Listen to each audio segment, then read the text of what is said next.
Hello everyone, आज का topic है आपका G9 सेल मैट्रिक्स। ये भी आपका पोर्टफोलियो एनालिसिस का पार्ट होता है। और ये जो G9 सेल मैट्रिक्स है, इसका नाम क्यों दिया गया है? इसका नाम दिया है क्योंकि यहाँ पर इन 9 सेल्स के बेसिस पर डिसाइड होती है कि कंपनी में आगे इन्वेस्ट करना है, उसे कंपनी को होल्ड करना है या फिर हार्वेस्ट करना है।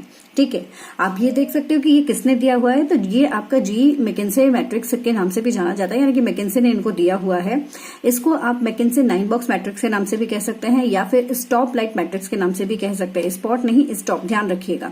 ये एक इंपॉर्टेंट स्टडी टूल है ना बिजनेस पोर्टफोलियो में। अब यहाँ पर आप देखोगे दो इंपॉर्टेंट पैरामीटर्स होते हैं। एक होता है आपका बिजनेस यूनिट स्ट्रेंथ और एक होता है आपका इंडस्ट्री अट्रैक्टिवनेस। ठीक है, जब भी कंडीशन जो होती है, 3 कंडीशंस होती हैं आपके यहाँ पर। जब भी कंडीशन होती है आपकी स्ट्रॉन्ग और हाई, यानी कि बिजनेस स्ट्रेंथ जो है वो भी स्ट्रॉन्ग है और इंडस्ट्री अट्रैक्टिवनेस भी अगर स्ट्रॉन्ग है या फिर एवरेज है, तो आपकी ग्रो कंडीशन है कि आप इन्वेस्ट कर सकते हैं, ग्रो कर सकते हैं। वहीं अगर आप देखेंगे कि जो बिजनेस कंडीशन है वो कौन सी है आपकी, वो वीक है और एवरेज है। ठीक है, बिजनेस की यूनिट भी जो है वो वीक है और एवरेज है।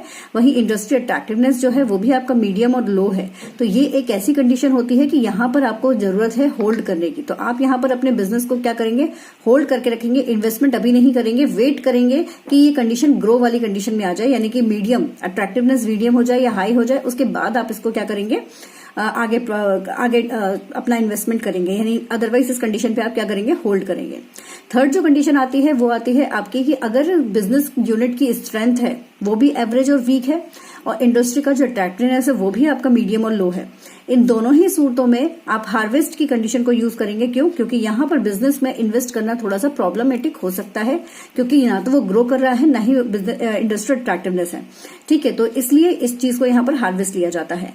तो ध्यान रखिएगा, इसमें सबसे इंपॉर्टेंट पॉइंट क्या है कि बिजनेस यूनिट की स्ट्रेंथ और इंडस्ट्री अट्रैक्टिवनेस, ये दोनों ही पॉइंट इसमें बहुत इंपॉर्टेंट होते हैं।